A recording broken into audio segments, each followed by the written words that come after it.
नमस्कार, मैं गिरीश शर्मा। विधानसभा चुनाव में नगर नार निजीकरण एक चुनावी मुद्दा जरूर बनेगा। इसके संकेत इस बात से हो रहे हैं कि प्रधानमंत्री नरेंद्र मोदी जी ने अपनी लाल बाग की सभा में यह कहा था कि नगर नार प्लांट बस्तर वासियों का है।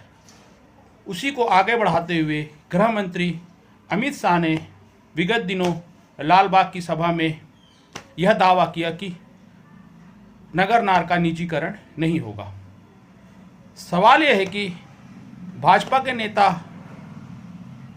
यह दावा तो कर रहे हैं कि नगर नार का निजीकरण नहीं होगा, लेकिन इस मामले पर एनएमडीसी के किसी भी आला अधिकारी ने अभी तक सामने आकर यह नहीं बताया कि निजीकरण की जो प्रक्रिया चल रही थी, प्रधानमंत्री या गृह मंत्री के बयानों के बाद उस पूरी प्रक्रिया को रद्द कर दिया गया है।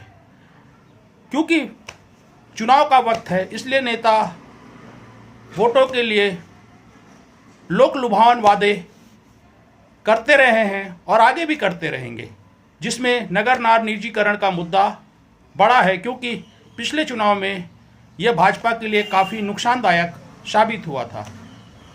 इस बार भाजपा के आला नेता बस्तर की जनता को यह बताने का प्रयास कर रहे हैं कि नगर नार का निजीकरण नहीं होगा, लेकिन निजीकरण की प्रक्रिया भी साथ साथ आगे बढ़ रही है, जिसके चलते आम जनता या नगर नार निजीकरण का विरोध करने वाले हर लोगों को यही लग रहा है कि यह सिर्फ वोट पाने का एक तरीका है, जिसे चुनाव के बाद एक जुमला का रूप देकर इस पूरे मुद्दे को खत्म कर दिया जाएगा। नगर नार निजीकरण एक लंबे समय से लोग इसका विरोध कर रहे हैं, लेकिन निजीकरण की प्रक्रिया भी साथ साथ आगे बढ़ने से यह सवाल तो है कि जो नेता वादा कर रहे हैं उनके वादों में सच्चाई कम और वोट पाने की ललक ज़्यादा है।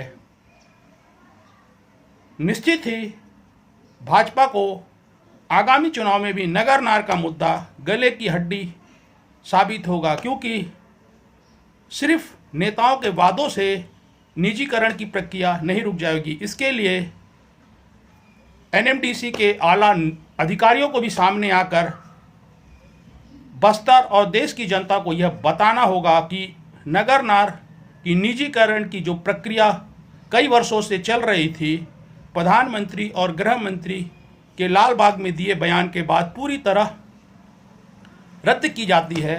अब निजीकरण इस प्लांट का नहीं होगा। इस प्लांट को एनएमडीसी ही चलाएगी।